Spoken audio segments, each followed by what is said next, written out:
Hey y'all, your girl back with another one, and let's get into this baked barbecue baby back rib recipe. Today is the 4th of July, so I'm actually making other barbecue sides as well. I'm pretty bummed that I can't go on my porch and barbecue, but that's a topic for another day. So the first thing first, you're gonna take our ribs out of our packaging, and we're gonna take the packaging in the trash because we don't want rib juice all over our kitchen. That is just disgusting. And then you just gonna see me go and pull some of the excess fat off. I normally take like that little brown gunk off if it's some on there. It is a St. Louis baby back rib, so it's not that much fat on it, but if you did have a spare rib, trust and believe you would have a lot of fat that you would have to pull off.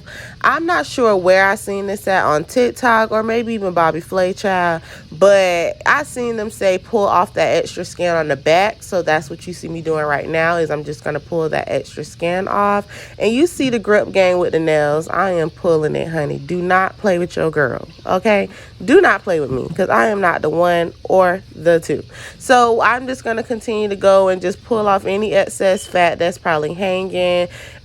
Flip it over, just make love to your meat for a little bit. Just rub on it, make sure it look pretty for, we finna get her dressed up. Okay, so you're just gonna lay your rib down in the sink, drain it off, because we want our seasonings to stick, honey. Okay, you better act like you know. Act like you know. So first thing first, I am going to get my Lawry's. I swear by Lawry's, this is all my grandma ever used around me growing up, so that's all I know. Use what you use, baby. I don't know what to tell you. This is what I use. I do not measure my seasonings. As you see, I'm just shaking it till I think it look good. But y'all see how I dumped this this black pepper, child, all over the ribs. But when you're a cook, you know how to fix yourself. So all you do is you just evenly it out. But I did pour a whole bunch of it on there. And yes, I do use accent. And I know some people gonna be like, OMG, the MSG and all that, child. I don't know. I grew up on it, and ain't nothing wrong with me. I might be a little off, but it's okay. We all off. A little balance. So I normally just use my basic seasonings as far as onion and garlic powder. Excuse me, y'all. This is my first video, so I am a little nervous, but it is what it is. We just gonna get through it. So I'm using some rub that I got at my local butcher shop maybe a couple months ago, but it does the job. I like it. I'm pretty sure I try any other type of seasoning from that brand. I'm also going to get my Sweet Baby Ray's honey barbecue sauce, and we kind of just gonna make like this little rub, and so you just gonna squirt it all over your ribs and massage the ribs. Okay, massage them ribs the way your man is about to massage your feet after he tastes this plate, honey. When I tell you, your baby gonna look at you and be like, babe, I don't know what girl you watching on YouTube that taught you how to cook like this, but you need to watch her videos all the time. Do you hear me? So, give your girl the credit when credit is due. So we just gonna go ahead and get our aluminum foil. So I layer my aluminum foil because we are gonna lay the ribs on top of it, just so that it don't leak. So you see the little layer on it. And I'm just gonna go ahead and grab my ribs, and I lay the ribs face down. And do y'all see that seasoning? That barbecue is doing what it's supposed to do. Okay, so just make sure it's all pretty, because we're about to wrap it up actually. So I go ahead and get some aluminum foil and fold it over, and you kind of making like this pocket type thing, because you're just gonna fold it over, fold the sides. You want it to be sealed, because the whole purpose of the aluminum foil really is to kind of make the meat tender, because you can't smoke it on the grill. And that's where you see I get that extra layer that's going to actually trap the air from leaving that opening. So, we just gonna go ahead, secure the package. When I say, I have learned that you have to make love to your food when you cook. You can't be roughhousing it and stuff. This is what's making you happy. This is what's putting a smile on your face, honey. Do you understand me? So I am just going to go ahead and put that in the oven on 275 for 2 hours. And I'm going to keep it raw. I didn't take no hamburger meat out. So I got some hamburger meat out the freezer, and I put that in the pan with a little bit of water, and we're going to put the lid on it. And it's going to actually cook the meat like normal. So we're making jambalaya as well for a side. So I got us some Roger Woods, and I'm just gonna cut one sausage in half, and I'm gonna dice it. And this is gonna actually be the sausage that I put inside of the jambalaya. Me personally, I like a lot of rice, because if I already got macaroni and baked beans, I don't really want all that extra meat in my jambalaya. Some people put one. I put one. Some people put 2, 3. Just do what you feel like. Honestly, it's your food. Can't nobody tell you what to do. All this is really a guideline. That's why I don't really measure nothing, because, So now that we got our sausage done, we're going to actually get the bell pepper. This bell pepper is actually for the baked beans.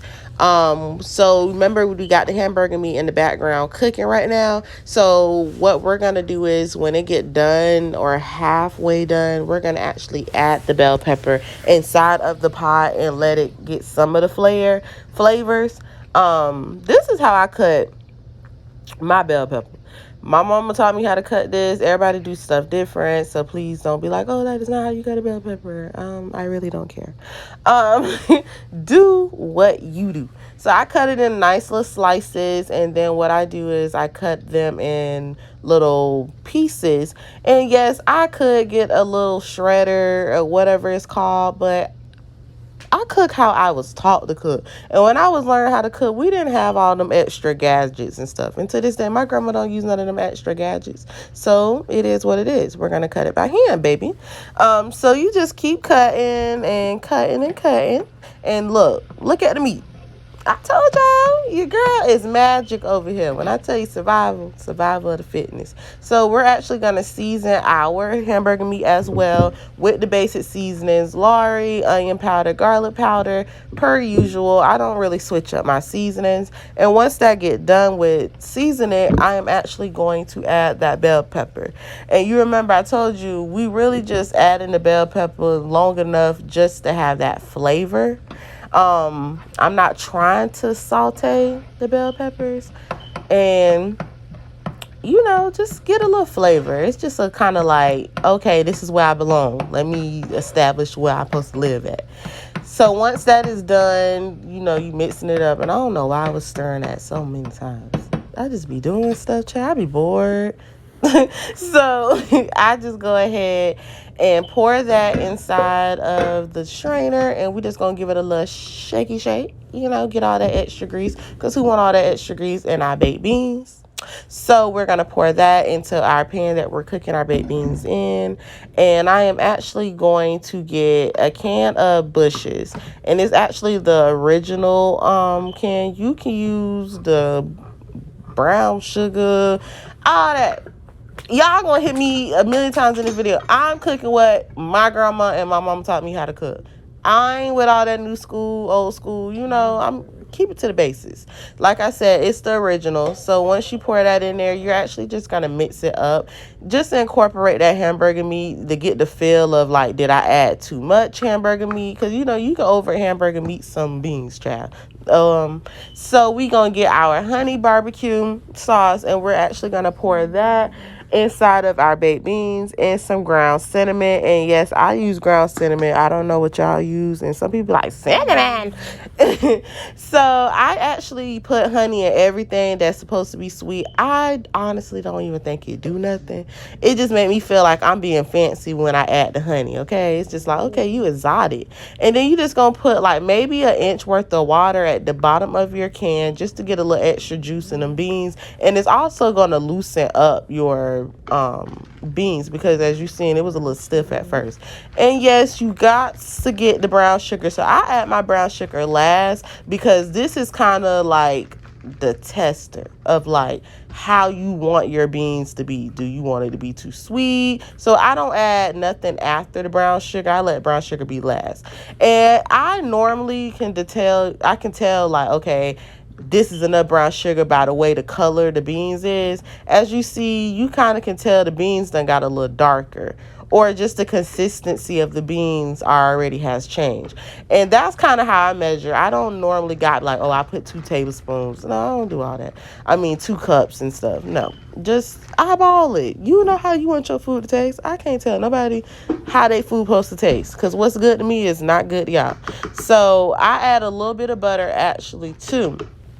My beans just a little bit, and just to give it that little zazz. And we just gonna mix everything up real good, and we gonna put that actually in the oven as your hamburger. Remember, we got the ribs in there, so we actually gonna put this in there while that's cooking. And while that was cooking, I also had my noodles cooking in the background. So this is how I cook. My food get done quick because I be cooking all types of stuff at one time. It's called multitasking.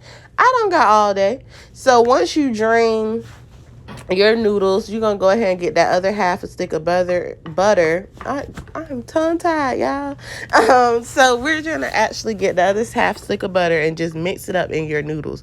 I do this soon as I drain it, because the heat of the noodles is actually gonna melt that butter, and that's what you want. Like, you want it to. And y'all see, I was cracking nails, no shells in there at all with my nails, child. I cracked the egg.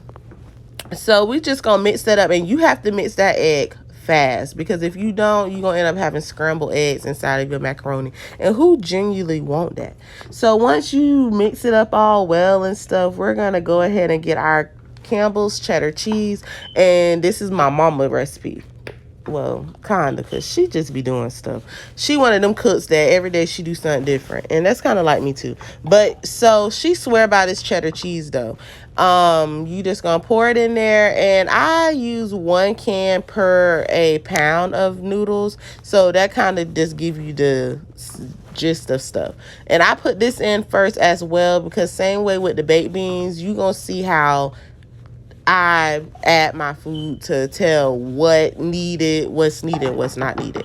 So I just add the last little bit of that in there, and then I'm actually gonna go in and put some cheese. You can use whatever brand cheese. I don't have no preference unless I'm real fancy and I'm going to the deli, and this was a quick little whoop, you know? So just use whatever was on sale, because Publix had the Kraft cheese 2 for $6, so that's what I grabbed, because cheese is expensive as hell, y'all. I ain't never knew cheese was this goddamn expensive. So once you add the cheese and you mix that up all well, I'm actually gonna go in and we gonna start seasoning our macaroni and cheese. So I use smoked paprika, and this don't give no flavor, it just give you that little extra color. I use smoked paprika, black pepper, and just the basics as far as seasoned salt and salt. Oh, no, I don't think I use seasoned salt this time. But sometimes I do add a little bit of seasoned salt, or if I don't use seasoned salt, I use regular salt. But I don't use both at the same time. So once you season it and you just mix it up real well, I'm actually going to get some sour cream. Once again, I don't have no preference as far as what brand. Besides, I do use Breakstone. I don't know what y'all use, but Daisy's just, I don't know, Daisy, I don't be feeling Daisy. So you gonna actually mix up the sour cream real well, and this is gonna be like making it creamy, and you like, damn, that stiff ass goddamn macaroni. Hush your mouth. Your mama told you to stay in the child's place, didn't she? So you're gonna actually add I have evaporated milk, and this is the last thing I do, because you see how now when I add that milk, it changed the whole dynamic of how the macaroni is actually. And now you starting to get that creamy type of feel. Me personally, I would have added some more, but with this being my first video, I think I was a little nervous, and I'm like, oh child, I don't want to add too much and got to fix it on camera. It was just a lot going on. But I personally would have added a little bit of more milk, just to make it a little more creamy and not so stiff.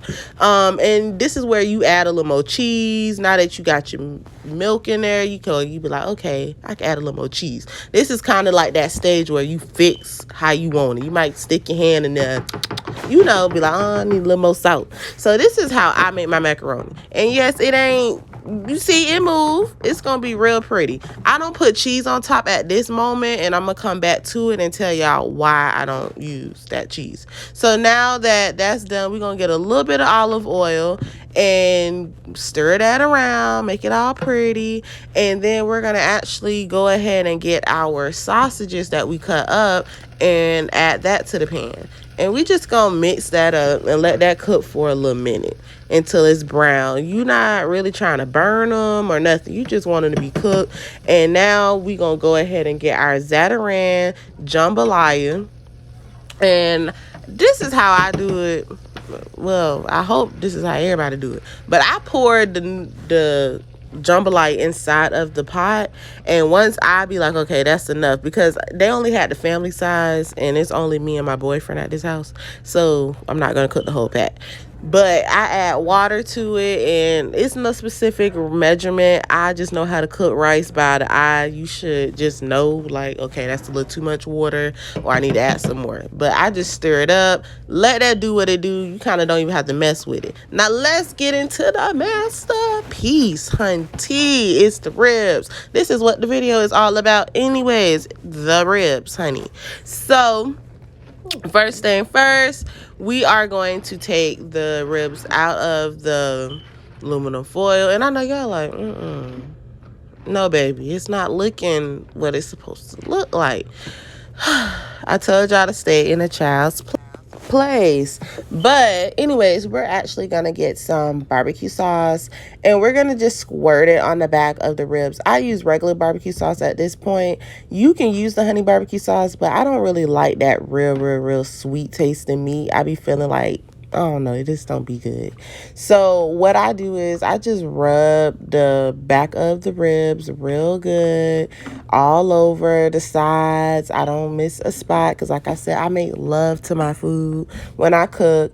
And I don't know why they tell us to start with the back, but everybody that I done watched and done mentored me, they always do the back first. So I don't know, but it'd be good. So then you're gonna flip it over, and you're gonna actually do the same thing. You're gonna put some barbecue sauce all over the ribs, and you're actually gonna get your spoon, and you are going to make love to your food in circular motions. You're gonna make sure you do all the sides and the little creases, and you just gonna do this over and over, honey, because like I said, your man gonna love you. He gonna be rubbing on you the same way when he tastes this plate. I'm telling you, give credit when the credit is due, honey. Okay, so it's almost done. So you're gonna put that in the oven on 350 for an hour and a half, and you just really want it to get real brown. You know, and you kind of can eyeball the time. If you be like, nah, I don't think it's done yet, then you just keep it in there a little bit more. But I did for an hour and a half on 350. So remember I told you that I didn't put the cheese on top for a reason. So this is why. So have y'all ever had macaroni and cheese and it be good, but you be like, dang, somebody ain't mixed it up right. Like, it feel like the flavors was like separated. Like, you could tell the difference and the sour cream and, you know, everything. So what I do is I put my macaroni in for like 10-15 minutes in the oven, and then I take it out, I mix it up really well, and then I go back and I add the cheese on top. So I ran out of the sharp cheddar cheese, so then I just used the triple cheddar. It wasn't part of the plan, but cheese is cheese, child. I don't be with all that extra stuff. So once that's done, you're going to put that back in the oven on 350. And remember, we had our baked beans in the oven. So now you can take your baked beans out and put your macaroni in. And this is kind of what your macaroni is going to look like when it comes out. And I personally do not burn my macaroni on the top. I don't see what the hell the purpose is, because I'm going to eat the bottom anyways. But, you know, some people like the crust. But let's get into these baked beans.